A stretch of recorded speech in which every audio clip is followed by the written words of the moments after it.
Hi, I'm Stephen Jones. At Robert Wood Johnson, we believe citizens need to be informed about the important healthcare issues affecting their lives. That's why we're proud to support the healthcare programming produced by the Caucus Educational Corporation.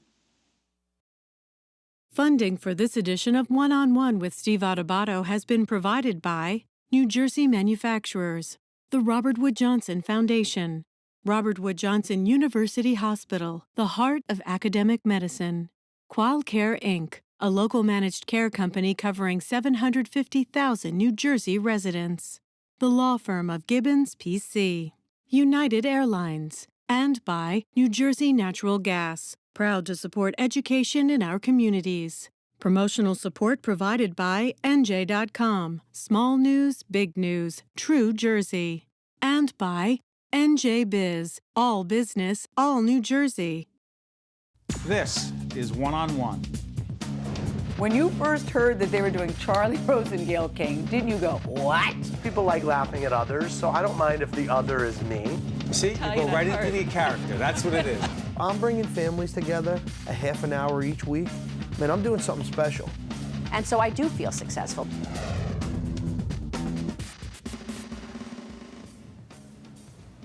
I'm Steve Adubato. I want to welcome two very interesting and special guests to our show. We have our friend George Anastasia, who's the author of Gotti Rules. It's a book, the story of John Alite, Junior Gotti, and the demise of the American Mafia, and John Alite is with us as well. I want to thank both of you for joining us. This is a New York Times, you are in fact a New York Times best-selling author, and this may in fact be a New York Times bestseller soon enough. Thank you for joining us. Thank you for having me. You've written a lot of books. You've been with us many times. You know the Philadelphia mob very well. Why did you take on this guy's story? John called me out of the blue about a year and a half ago. He was out of prison, and he said he wanted somebody to tell his story. I knew a little bit about the backstory, and I always wanted to do a story that had the New York backdrop. It's a bigger stage, and I think you can say more, and that's what I tried to do here. So, John, let's do this. By the way, go out and get the book if you want to know the whole story. We'll give a, I'm not going to say the PBS version, if you will. You were connected to the Gotti family from when to when? From about 82 was the original, where I first had introductions to them, till the present, obviously, you know, through some of this turmoil that's going on, but yeah, through the present. And as we speak right now, John Gotti Jr. wrote his own book. It's online, I think, right now as we speak. It's self-published. I heard an interview he did with our good friend Frank Morano over on AM 970, and I listened to that in preparation for this. And interesting, what he said was that you had no right to write this book about him because you did not have the access that you say you had, and you were a very low-level guy in the Gotti organization. This book tells a very different story. Describe the access you did have and your relationship with him and his dad. Well, you know, when he does talk, and usually when he's lying, you know, you can't double back on what you say. So if I wasn't the How close were you to him? Very close. I was his personal bodyguard, enforcer, friend, and I say babysitter. You use the word babysitter. I use it because he was incompetent in the street, and he lived on the coattails of his father. And when you're in that life at the time, you don't get respect from anybody, because the real street guys, the real gangsters and mobsters, they know that. You're not going to trick anybody, you're not going to fool anybody, and especially when you go into some of these cans that were in penitentiaries, place like I was in Brazil, you're not going to make it alone. And you're not going to fool these guys. And I'm talking about not just Italian guys, I'm talking about black, Spanish, white, any ethnic groups, any street gangs, serious guys that you know, can see right through that. Speaking of seeing right through, you've met a lot of mobsters in your life. Right. You ultimately, after being in prison for a period of time in Brazil, you ultimately decided to cooperate, and in fact cooperate with the government, which is why you're here today and not in jail. All right. Why do you believe him? A couple different reasons, Steve. One, I read all the testimony, the transcripts of the two trials he testified at. In John Gotti Jr., even though he has a different middle initial, he'll go by Junior right now. Right. So the Junior Gotti trial in '09, the Charles Carneglia trial in '09. One ended with conviction, one ended with a hung jury. And they were being charged with? Murder, racketeering, all those sorts of. I've read all of those transcripts, all of the testimony in those trials. I've reviewed documents. I talked to John at length. The one thing that gave me a comfort level, John told me stuff about Philadelphia that I know intuitively. And I know when he was talking about Philadelphia. The Philadelphia mob. Philadelphia mob. He was telling me the truth. I know that. I know a lot of the New York story. Now, Brazil, I'm taking him at his word about what happened in Brazil. But I sat down with this guy for hour upon hour upon hour, and the only thing I said to him is, John, you don't have to sugarcoat this. Just tell me the truth. And I believe he did. And the federal government believes he does. Now, John Gotti Jr. can spin it any way he wants. John Gotti Jr. is still trying to control the narrative in this story. That's what this is about. So John Gotti Jr., by the way, you acknowledged what crimes on your own end? What crimes did I acknowledge? So that people understand that you're not holding back about yourself. No, I was charged originally with 2 murders. I pled out to 6 murders. I discussed being involved in about 37 shootings. Gotti's lawyers at the time, Carnesi, said I was a liar. He said I shot more than that. I said possibly. I didn't deny those facts. I told the government I may have been involved in almost up to 14 or 15 homicides. I didn't deny that fact. I'm not sure what happened to those people that got shot, but I came out and I was truthful. I put my life out there, and I try to be as honest as possible. So John, you're very close to him. Not his bodyguard, but you call him his babysitter. For those who are watching right now and say, you know, he had this relationship with this guy. How could he ultimately turn on this guy, to use that expression? And the other word that's obviously used, the R word, right? The rat word, that became famous with Sammy the Bull in connection with John Gotti Jr.'s father. You say what to that?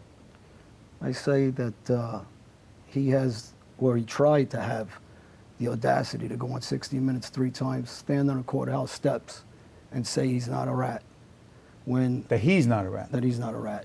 You charge that he tried to cooperate with the government on his own? Oh, he did cooperate with the government in 2005. There's documents proving that. There's documents... That John Gotti Jr. did? There's an FBI 302, a 5-page memo. Tell everybody what a 302 is. 302 is a memo memorializing a meeting. John Gotti Jr. in 2005 went to a proffer session with his lawyers. A proffer is what deal you can make. Yeah, here's what I can tell you. Why would he even meet with them in the first place? Because he was trying to cut a deal, which is the point John is trying to make. Is Gotti Jr. can call anybody and everybody a rat. He was trying to do the exact same thing. The fact that it didn't happen, that it didn't get finalized, doesn't change the fact that he sat down with these guys, talked about murders, implicated guys in murders, talked about briberies, talked about extortions. This book has the full 5-page document. So, you know, he can say whatever he wants. Read the document, you come away and tell me what he was doing. Go ahead, John. While I'm on the stand against John Gotti Jr. Which trial? His trial. Got it.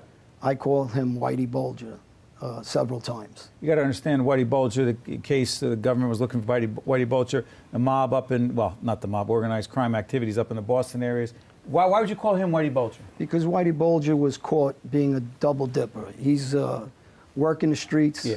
He's a boss of a crew. And he wanted nobody to know that up in Boston. And he didn't want anybody to know. Meanwhile, he's giving up his own guys.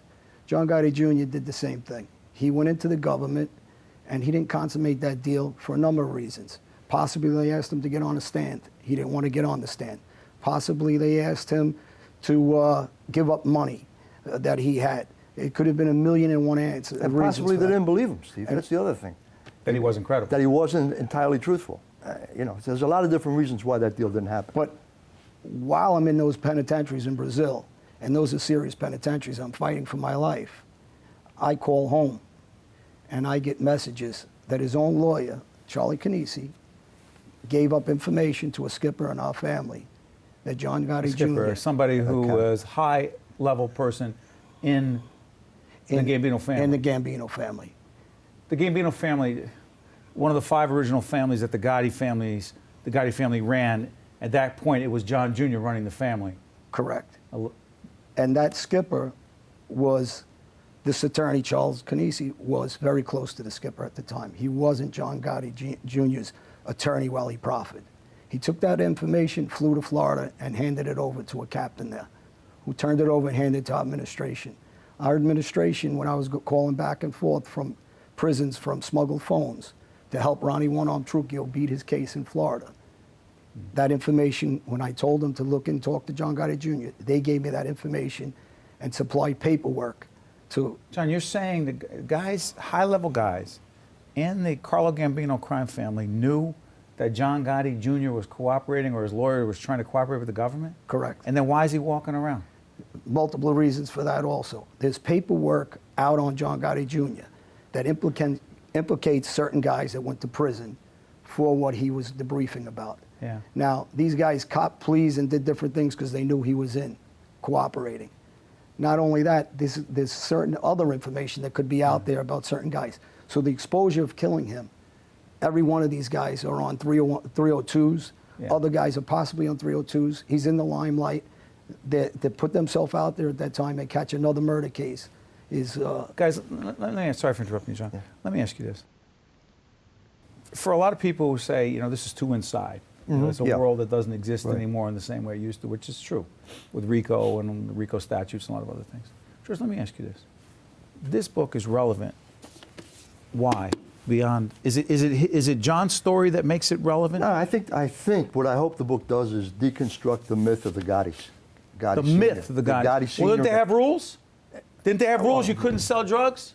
That's one of the rules in the book. You can't sell drugs. Gotti's rules. What are they? You can't sell drugs. If you sell drugs, you're going to be killed. But if you are selling drugs, you better kick up to me. That's the hypocrisy of the Gotti family. So if you are selling drugs and you're kicking up, somehow the rule doesn't exist? Exactly. I mean, the whole Paul Castellano murder stems out of that same kind of scenario. You know, Castellano was killed in 1985, which is when Sparks right, Steakhouse and that's when in New Gotti York. Sr. becomes the boss. And Castellano is killed because he knows 3 of Gotti's top associates are under indictment for dealing heroin. They have to be killed. If Castellano lives, Jeannie Gotti, the brother, Carniglia, and Ruggiero get killed. Go back to the father for a second. The Dapper Don, as some called him. A lot of people believe that the Gotti family, sometimes they refer to him as the man's man. The chief. The chief. Whatever. There's a part of this book where you talk about Angelo Ruggiero. Angelo Ruggiero is one of the closest people to John Gotti Sr. They were known as cousins on the street. You recount a conversation that Angelo Ruggiero had with you in which he advised, you say he told you what about John Gotti and the Gottis? Stay away from them. They're garbage. This is on his deathbed. He's dying. Of cancer? Cancer. John Gotti Sr. took his money, took his brother's drug money. Because Angelo Ruggiero was selling drugs. Heroin, specifically. Took his money, was his partner. Angelo Ruggiero brought John Gotti Sr. into the mob through his uncle Neil Della Croce. And Angelo didn't have the ego John did, so he took a back seat to him, and he was loyal as a dog to him. And when he was dying, John put it all on Angelo's back. Not only did he put it on his back, he ostracized him through the whole family. Nobody was allowed to speak to him. You're Albanian? I'm Albanian. So you never could, no matter what, no matter how many murders, no matter how many things you did for John Gotti, Sr. or Jr., you could never become a made member of the mafia? No, I can't. I could never be an actual made member, but the seduction of it for me was to be another Joe Watts or a Jimmy Burke. That's what they... Jimmy Burke, who was made famous in Goodfellas. Yeah, exactly. You know, was waiting on the phone when the Joe Pesci called, and it was supposed to happen, and too inside. George, let me ask you. The Gottis, John Gotti Jr., who, by the way, he said he retired. Yeah. You're laughing. Can you retire? Did he retire? Well, here's the thing. You know, I understand that was his defense. 2 things. A Philadelphia mobster came out of prison after he had been in prison with John Jr., met with John and said, Jr. wants me to get made, wants to take me to New York. He wants you to take me to New York to get made. If Gotti Jr. is out of the mob, how can he make somebody? Second thing, there's a tape from prison where Gotti Jr. is bitching and moaning and complaining because he's been busted from a rank of boss to capo. This is around 2002, 2003. If you've quit the mob, why do you care if you've been busted? So there's a lot of things in the whole fabric of the story that are disingenuous. John wasn't close to them. Junior was the best man at John's wedding. John was in... He was the best man? At John's wedding. And John, sitting next to me, was one of the groomsmen in Vicky Gotti's wedding. So if he's such an outsider, how is he inside on these events? Explain that to me. Victoria Gotti. Part of your problem? No, not really. Was it? No, not really. Did you have a relationship with her? Well, you know, here's what I say about that. I want to talk about the John mom. Gotti's sister, John Gotti Sr.'s daughter. Listen, we were kids at the time. I don't want to talk personal business about her. I'd like to keep it to the mob stuff. I'd like to keep it to what, what I'm trying to send a message. John Gotti Jr., sorry for interrupting, John, had anything to do with that? No, not really. He didn't have knowledge, no. What the situation I had with that family is everything they say is not everything they do. Example, Jeannie Gotti is in prison for 50 years, moving heroin. 1997, Jeannie Gotti's my cellmate. If I'm not close, why am I living with him? John Gotti Jr. and Charles Canisi, he held a letter of mine for 15 years. Said that I was a low-life guy, low-level this. Well, you only hold that letter for 15 years then, since we're not close, because you're going to cooperate and use it against me, which you did. You had a list of made guys that were potential made guys in your roof. You held that as a keepsake, which you did. These are things that he was hedging his bets to come in and be cooperated. 2005, this paperwork comes out. He never quit the mob. He was shelved. He was thrown out. He was ostracized. And that's how he got thrown out of the mob. And he's lucky. And still, how he walks around for what he did, I don't know. How do you walk around? I walk around, I'm a different guy than him. First off. Second, my message is to all these kids out there. I says, I lived a bad life. I was garbage. I admit that. The difference is I admit what I was. You said you were garbage. I was garbage. I lived a bad life. I said, I wasn't I wasn't a hero. I wasn't Martin Luther King Jr. That's a hero, not John Gotti Sr. I says, this nonsense they're trying to sell to kids, and this nonsense that John Jr. is trying to sell to his own kids and his own family needs to be stopped somewhere. So now I'm going to turn my life around. I'm going to make sure that kids get the message. My life today is to keep passing this message, even if I have to lose my life, to kids to stay away from the street.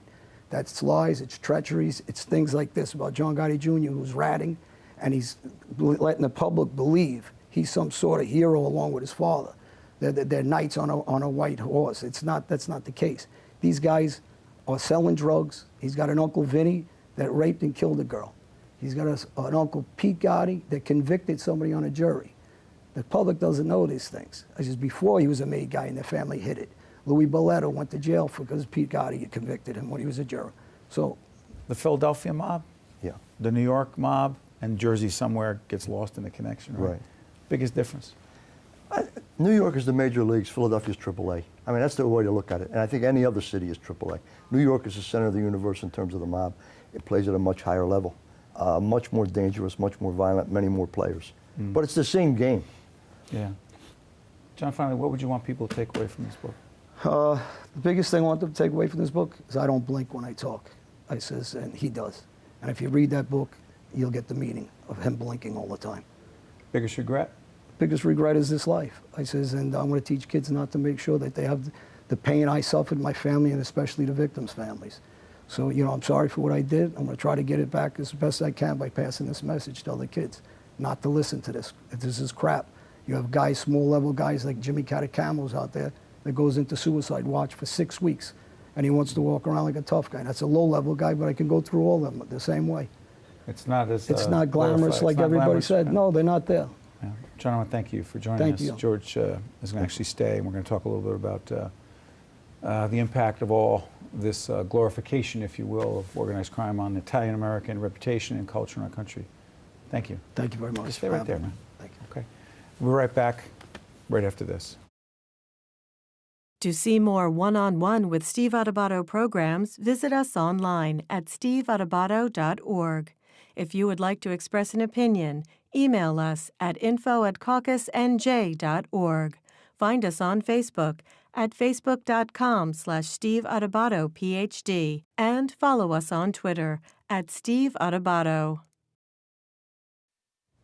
We're with our good friend George Anastasia, who's the author of Gotti Rules. John Alite, former Gotti family member, was just with us, and his book is Gotti Rules, the story of John Alite, Junior Gotti, and the demise of the American Mafia. Switch gears. Okay. Appreciate the interview you did with John. Stay right there, but here's my question. This is how many books have you written about the Mafia? Five. Five books. Yeah. The glorification of organized crime, the Mafia more specifically. What impact has that all had with the movies, television shows, all of it, on the reputation, your opinion, of Italian Americans in this country? Well, I get that criticism a lot, that I'm reinforcing this stereotype. I didn't say criticism. No, well, you put the books in with The Sopranos, The Godfather, Goodfellas. Right. You put them all in together? Yeah, yeah, I mean, it's all part of the same story, but yeah. From where I'm sitting... Well, you don't write fiction, you write nonfiction. Right. But everything grows out of the reality of it. To me, I don't see it the way some other folks do. And my flip response to any of this, I mean, this used to come up when The Sopranos were a very popular show, and I like The Sopranos. Same here. My answer was, any ethnic group that can give America Antonin Scalia and Camille Paglia in the same generation doesn't have to worry about Tony Soprano being its poster boy. I mean, we know who we are, we know what we've done, and the Mafia is just a small part of that whole Italian-American experience. But George, devil's advocate. Yeah, sure. Because I love The Sopranos, Goodfellas, and your books, you know what kind of fan I am. But you talk about Scalia, you talked about Camille Paglia, great writer. The vast majority of Americans don't know who she is, or even understand who Scalia is. And my point is, for a lot of people, that's who we are, what they see. No, well, I don't think... You don't think that's true? I don't think for a lot of people. And I think we get off track if we worry about people who buy... You mean Italian Americans yeah, who we get as caught Italian up. Americans get off track if we worry about people who buy into stereotypes, because you're never going to convince those folks. You know, there's a great line in a not-so-great movie called Good Morning Babylon. Vincent Spano and another guy played Italian immigrant carpenters. They're working on a set in Hollywood, building sets, and the foreman is a German-American, whatever. He's berating Spano, and he says to him, "Who do you think you are?" And Spano's brother stands up and says, "We're the sons of the sons of the sons of Da Vinci and Galileo and Dante. Whose son are you?" I mean, we have to know where we come from. Gay Talese, in an opening of a magazine piece One about of the greatest writers Frank of the 20th Costello. century. He's writing about Frank Costello, and he opens the magazine Frank piece. Costello, one of the mobsters who refused to testify before the Kefauver Commission. Right. So he opens the magazine piece with an anecdote about a little Italian boy in Little Italy after the turn of the century, running to his father because the Irish and American and English kids are criticizing him and calling him a wop and a dago. And the father puts the boy on his lap and he says, "Angelo, my son, just remember, this country was named after one Italian, discovered by another Italian, and we were giving art and culture to the world when the English were still living in caves and painting their faces blue." You have to know who you are. And if you know who you are, none of this matters. I mean, you know, Andrew Cuomo, Mario Cuomo, there are, look at entertainment, look in politics, look at the Supreme Court. There are only 9 justices. George, I hear you, and I'm Two with are you. Italian Americans. I'm with you, and we did one of the greatest interviews we ever did in 2002 was with Mario Cuomo. In fact, we just aired it after his passing, and I'm sure we'll air it again. And Peter Rodino, one of the great interviews we did in the House Judiciary Committee, the Nixon impeachment proceedings. However, there are times, truthfully, that I will feel guilty for my obsession with, and my interest in, but I would call it an obsession with not just The Godfather, but Goodfellas and The Sopranos and everything connected to organized crime. And I know more than I probably should. Well, and I ask myself, am I contributing to it? And you say, don't make a big deal about it. I think the Mafia has taken the values of the Italian-American experience, honor, loyalty, and a strong sense of family, and they've bastardized it to their own ends and used it to justify who they are. I mean, one of the little things... Because they're not that loyal. Yeah, one of the little things from this book, when I wrote about it, John Gotti Jr. was formally initiated to the mob at a making ceremony on Christmas Eve. Now, all over You're supposed to be America... with your family eating fish. All over America, Italian-Americans were celebrating the seven fishes. 7 fishes. He's over there getting made. I mean, you know, that's who he is, but it's not who we are. Actually, the irony is, in many ways, for a lot of these guys, their family was the family on the streets. And they ignored or did not serve their real family. Yeah, absolutely.